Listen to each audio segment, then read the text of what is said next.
Presiden Prabowo Subianto menyinggung vonis ringan Harvey Muiz saat memberikan sambutan dalam acara Musrembangnas. Prabowo menyebut korupsi ratusan triliun harusnya divonis 50 tahun penjara. Saya mohon ya, kalau sudah jelas melanggar, jelas mengakibatkan kerugian triliunan, ya semua unsurlah. Terutama juga hakim-hakim, ya vonisnya jangan terlalu ringan lah.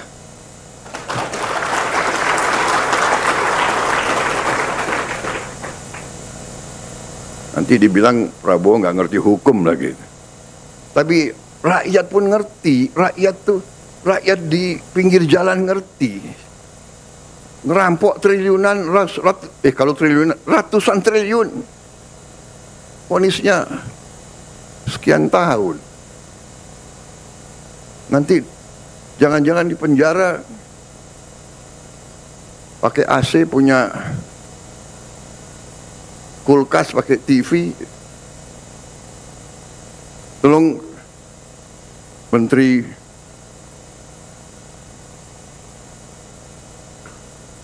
Pemasyarakatan ya, Jaksa Agung ya, naik banding nggak? Naik banding ya? Naik banding. Vonisnya ya 50 tahun begitu kira-kira itu. Anda masih di News Prime bersama saya Anisha Dasuki. Pemirsa, pengusaha money changer sekaligus Crazy Rich Pantai Indah Kapuk, Helena Lim, divonis 5 tahun penjara dalam kasus korupsi timah.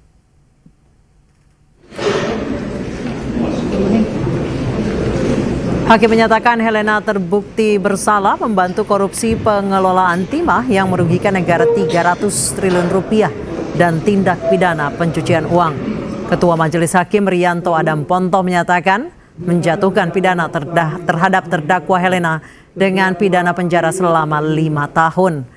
Helena juga dihukum dengan denda 750 juta rupiah, subsidiar 6 bulan penjara. Dia juga dihukum membayar uang pengganti 900 juta rupiah. Dalam pertimbangannya, hakim menilai Helena Lim bersikap sopan selama persidangan dan Helena Lim merupakan tulang punggung keluarganya. Terdakwa Helena tersebut di atas telah terbukti secara sah dan meyakinkan menurut hukum bersalah melakukan tindak pidana membantu melakukan korupsi dan tindak pidana pencucian uang sebagaimana dalam dakwaan ke-1 primer dan kedua primer penuntut umum. Menjatuhkan pidana terhadap terdakwa Helena oleh karena itu dengan pidana penjara selama 5 tahun dan denda sejumlah 750 juta rupiah dengan ketentuan apabila denda tersebut tidak dibayar diganti dengan pidana kurungan selama 6 bulan. Menghukum terdakwa Helena untuk membayar uang pengganti sejumlah 900 juta rupiah paling lama dalam waktu 1 bulan sesudah putusan ini berkekuatan hukum tetap. Jika tidak membayar, maka harta bendanya disita dan dilelang oleh jaksa untuk menutupi uang pengganti tersebut dengan ketentuan apabila terpidana tidak mempunyai harta benda yang mencukupi, maka dipidana dengan pidana penjara selama 1 tahun. 7. Menetapkan masa penangkapan dan penahanan para terdakwa dikurangkan seluruhnya dari pidana yang dijatuhkan. 8. Menetapkan para terdakwa tetap berada dalam tahanan. Sementara itu, ibunda terdakwa Helena Lim yakni Hoalian menangis lalu pingsan saat Majelis Hakim Tipikor Jakarta Pusat membacakan pertimbangan putusan. Itu ada yang siapa yang nangis di situ tolong didoakan itu tidak mengganggu konsentrasi majelis hakim membaca putusan. Silakan ada keluarga yang bisa membantu untuk mengeluarkan ibu ya. Dan itu silakan keluar dulu untuk kita membantu.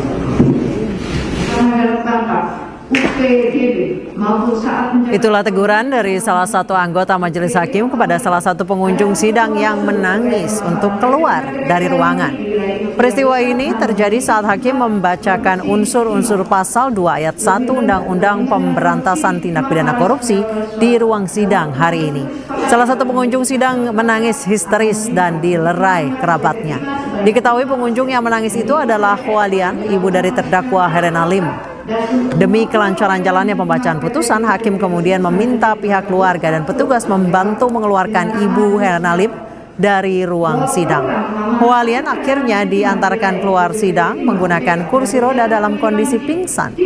Sidang pembacaan putusan kembali dilanjutkan.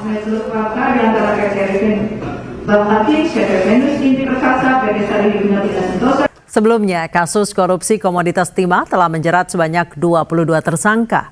Kerugian negara yang ditimbulkan akibat korupsi tersebut bernilai fantastis 300 triliun rupiah dan melibatkan suami Sandra Dewi, Harvey Moise.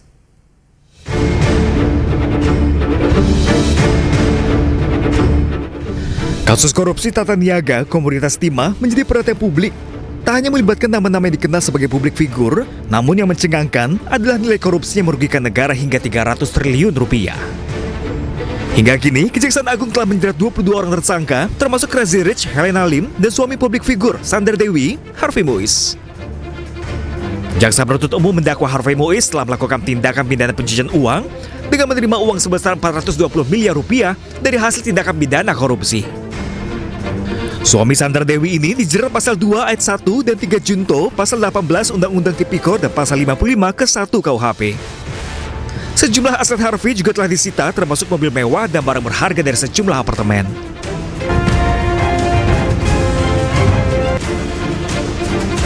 Selain itu, istri Harvey, Sandra Dewi, juga beberapa kali diperiksa terkait asal-usul aset dan dugaan TPPU yang menjerat suaminya.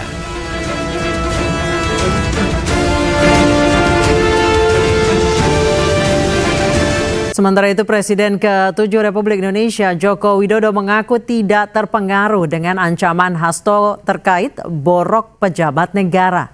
Jokowi juga mengaku siap jika nantinya dirinya dimintai keterangan.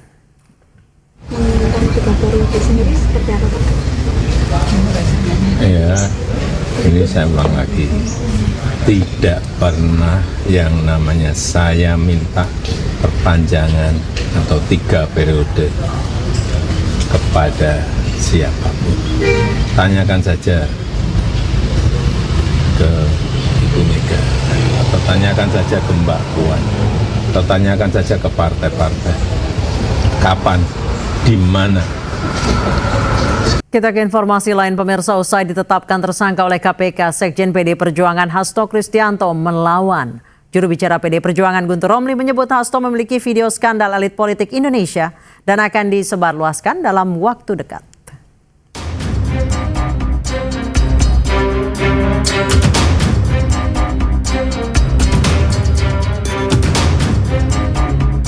KPK menetapkan Sekjen PD Perjuangan Hasto Kristianto sebagai tersangka dalam kasus suap bersama Harun Masiku.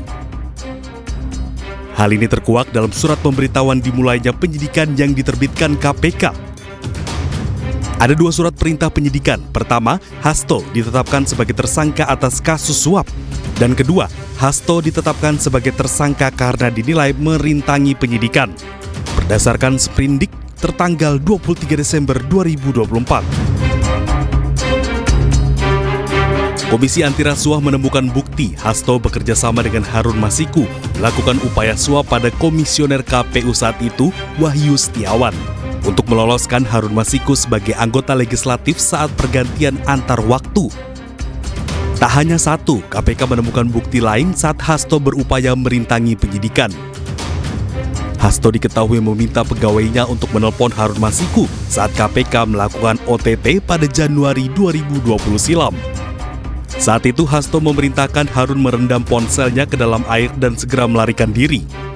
Pada tanggal 8 Januari 2020 pada saat proses tangkap tangan oleh KPK, Saudara HK memerintahkan salah satu pegawainya di Jalan Sultan Syahrir yang biasa digunakan sebagai kantor untuk menelpon kepada HM dan memerintahkan supaya merendam HP dalam air dan segera melarikan diri. Bahwa pada tanggal 6 Juni 2024, sebelum Saudara HK diperiksa sebagai saksi oleh KPK, Saudara HK memerintahkan kepada salah satu pegawainya untuk menenggelamkan HP yang dalam penguasaan pegawai tersebut agar tidak ditemukan oleh KPK. Atas penetapan kasus tersangka ini, Hasto Kristianto melawan. Melalui juru bicara PDIP, Guntur Romli, Hasto disebut-sebut memiliki video-video skandal korupsi yang melibatkan elit politik di Indonesia. Dan Mas Hasto itu taat hukum dan kooperatif. Dan yang menarik adalah Mas Hasto sudah membuat puluhan video. Itu adalah yang tadi disampaikan itu yang pertama, akan ada lanjutan puluhan video yang juga di situ akan membongkar dugaan keterlibatan petinggi-petinggi negara kasus korupsi. Dan ini video-video nanti itu kalau diliris akan menggemparkan, Mas, akan mengubah peta pemberantasan korupsi, opini publik, dan luar biasa karena yang akan disebut nama-namanya dan bukti-buktinya nanti sungguh mencengangkan. Dan saya sudah menonton beberapa video tersebut dengan bukti-bukti yang sudah ada. Jangan lupa bahwa yang disampaikan dalam video Mas Hasto yang akan dirilis nanti, bagaimana ancaman itu hadir kepada dia kalau sampai memecat namanya Jokowi dan keluarga akan ditetapkan sebagai tersangka. Dan itu setahun belakangan ini Mas Hasto selalu diancam dengan Harun Masiku. Guntur Romli menyebut video-video skandal elit politik Indonesia itu kini dititipkan oleh Koni Bakri dan akan disebarluaskan dalam waktu dekat. Tim Liputan iJus melaporkan. Sementara itu, pengamat militer Koni Rahakundini Bakri mengamini pernyataan jubir PD Perjuangan Guntur Romli. Koni menyebut telah menyimpan sejumlah dokumen yang diduga berisi dugaan skandal sejumlah pejabat dalam negeri yang dititipkan oleh Sekjen PD Perjuangan Hasto Kristianto. Tentang Mas Hasto, nggak tahu ya, belajar pengalaman dari Pak Kusnadi yang tiba-tiba ada yang direbut apalah dari handphone atau buku catatan PDIP atau apapun. Saya cuma mau kasih tahu aja sebagai sahabatnya, pada saat saya pulang ke Jakarta banyak dokumen penting sudah saya amankan. Jadi yang takut dokumennya bisa dihilangkan dan bagaimana lah gitu, udah saya amankan di Rusia. Jadi pada saat saya pulang ke Indonesia, saya dititipi beberapa dokumen penting dan sudah saya amankan dan saya sudah notariskan di Rusia ini. Ya bisa saja itu jadi bom waktu, kita lihat aja. Sebagai sahabat saya hanya membantu Mas Hasto sebatas yang saya mampu, dan tetap aja ya, buat saya Indonesia itu tanah air saya. Saya itu rakyat bukan siapa-siapa dan saya nggak terima aja. Banyak hal yang saya bilang betul-betul semacam ada desain gitu ya. Kalau saya boleh ngomong, toh saya yang kasih tahu di Akbar Faisal bahwa saya sudah di warning, Mas Hasto kalau terlalu keras akan di KPK-kan. Omongan saya nggak salah kan? Bisa motor nah.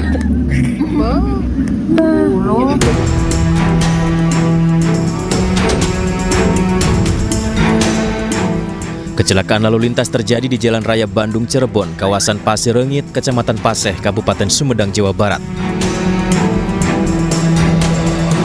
Sebuah truk Fuso bermuatan pasir terguling hingga menutup badan jalan raya nasional tersebut.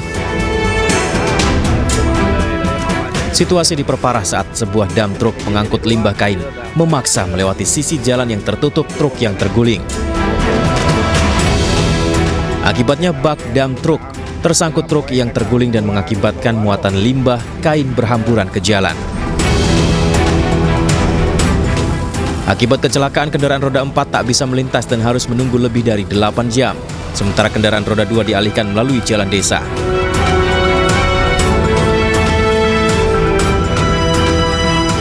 Solo bos, Boyolali. Dari Solo Boyolali, mau dari mana mau ke mana? Dari Boyolali mau ke Bandung. Terus tadi lihat kejadian ini ya? Enggak, aku di 1, 2, 3, 4, 5 dari kejadian ini. Pak, udah berapa lama di sini Pak? Dari jam 2 bos. Dari jam 2 sampai sekarang belum. Iya, masih ketahan ya.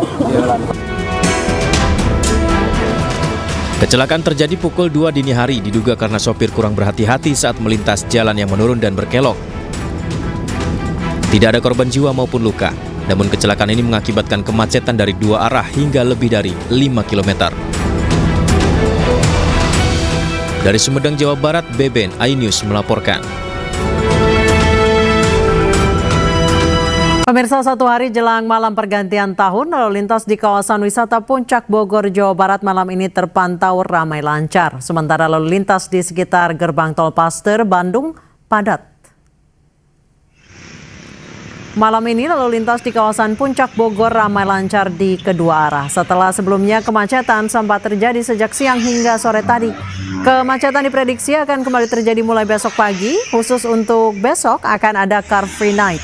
yakni mulai pukul 9 malam hingga pukul 6 pagi. Selama periode itu, kendaraan yang hendak menuju ke kawasan Puncak dialihkan ke Ciawi dan Sukabumi. Sementara itu, arus balik kendaraan wisatawan yang meninggalkan kota Bandung, Jawa Barat melalui gerbang tol Paster terpantau padat, terutama di sekitar toko oleh-oleh dan lampu merah. Selain itu, kondisi arus lalu lintas di kota Bandung juga terpantau masih padat. Diperkirakan kepadatan lalu lintas di kota Bandung masih akan terjadi saat malam pergantian tahun besok.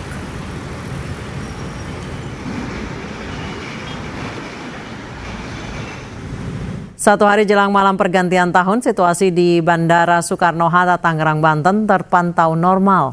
Belum ada peningkatan jumlah penumpang yang terjadi di Bandara Suta. Sepanjang hari ini, Bandara Soekarno-Hatta, Tangerang, Banten ramai penumpang, namun menurut pengelola bandara, jumlah ini masih tergolong normal. Tercatat ada 994 penerbangan, baik domestik maupun internasional. Adapun tujuan domestik favorit penumpang diantaranya Denpasar, Medan, Makassar, dan Surabaya. Sedangkan untuk rute internasional, negara Malaysia, Singapura, Arab Saudi, Korea Selatan, dan Jepang masih menjadi negara yang paling banyak dikunjungi wisatawan Indonesia.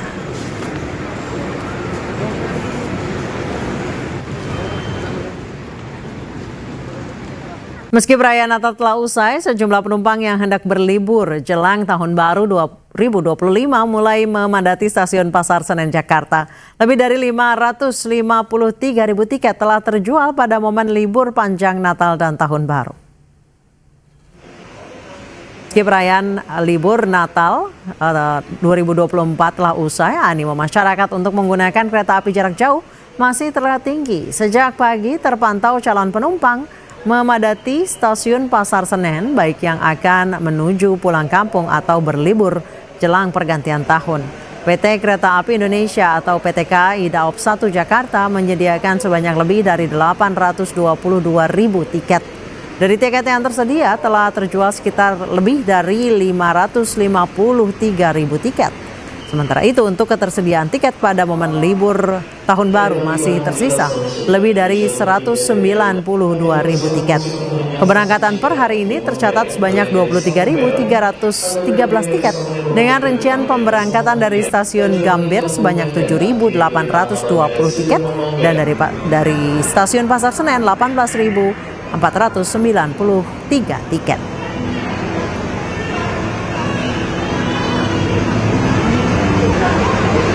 Sementara itu, warga memadati kawasan wisata Kota Tua Jakarta Barat untuk menghabiskan waktu di momen libur panjang.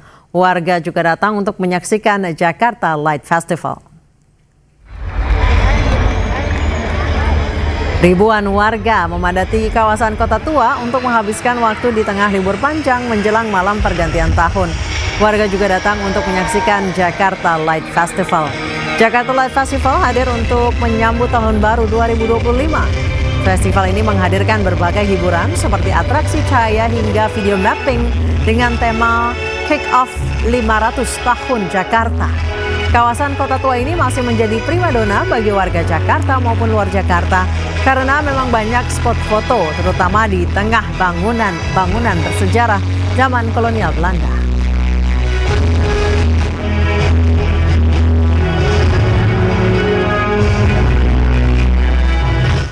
Ribuan wisatawan asal Jabodetabek memenuhi objek wisata di Pantai Carita, Pandeglang, Banten. Kondisi cuaca yang kurang begitu baik tidak menurunkan minat wisatawan liburan ke Pantai Carita.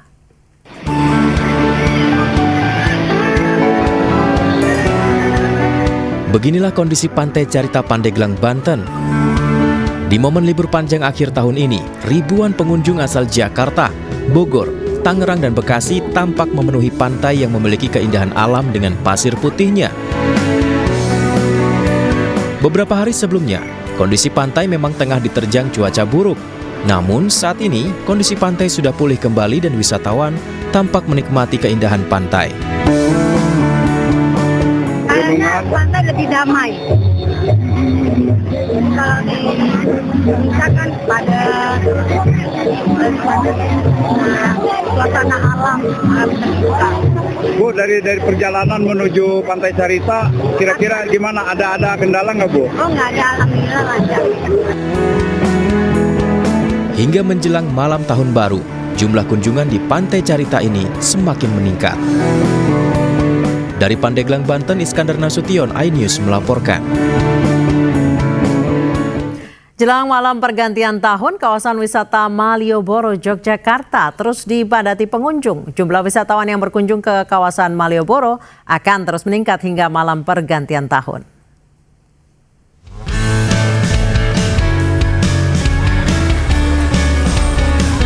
Objek wisata Malioboro, Kota Yogyakarta, terus dipadati wisatawan dari berbagai daerah di Indonesia.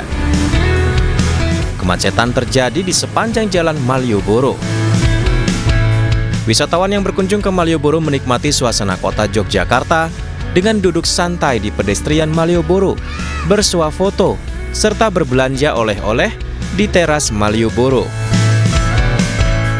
Yuk, tujuan ke Malioboro cuma ya mau jalan-jalan, liburan, mumpung kerja libur, anak juga libur sekolah, ya kesannya Jogja ya istimewa lah. Jumlah wisatawan yang berkunjung ke kawasan Malioboro akan terus meningkat hingga malam pergantian tahun. Car Free Night atau program bebas kendaraan mulai pukul 6 sore hingga 9 malam akan diterapkan pada malam pergantian tahun di Jalan Malioboro, Yogyakarta.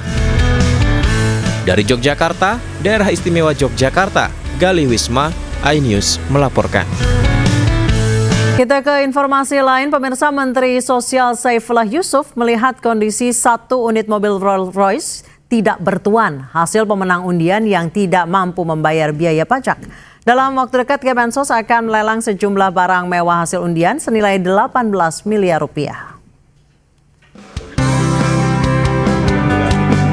Menteri Sosial Saifullah Yusuf bersama Wakil Menteri Sosial Agus Jabo Priyono meninjau gudang penyimpanan hasil undian pemenang yang berada di Gedung Konvensi TMP Kalibata, Jakarta Selatan.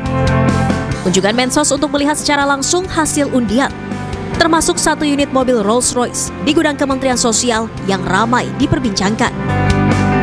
Mobil mewah ini merupakan milik pemenang undian gratis berhadiah atau UGB yang tak mampu membayar biaya pajak sebesar 25%. Selain Rolls-Royce, terdapat pula sejumlah kendaraan roda 4 lainnya, serta barang elektronik, tas branded, emas logam mulia, sepeda, dan motor. Total barang hasil undian ditaksir mencapai 18 miliar rupiah. Mensos mengungkapkan dalam waktu dekat pihaknya akan melelang kembali barang hasil undian tersebut. Kalau diuangkan tadi kata Pak Wamen, semua yang ada di sini nilainya sekitar 18 miliar. Nah, untuk awal tahun depan ini kita akan mengajukan lelang ke Kementerian Keuangan lewat Dirjen KPKN ya. Untuk supaya bisa dilelang ulang ya, yang memungkinkan untuk dilelang. Hasil lelang barang undian nantinya akan digunakan untuk menunjang program-program sosial pemerintah agar tepat sasaran membantu rakyat Indonesia.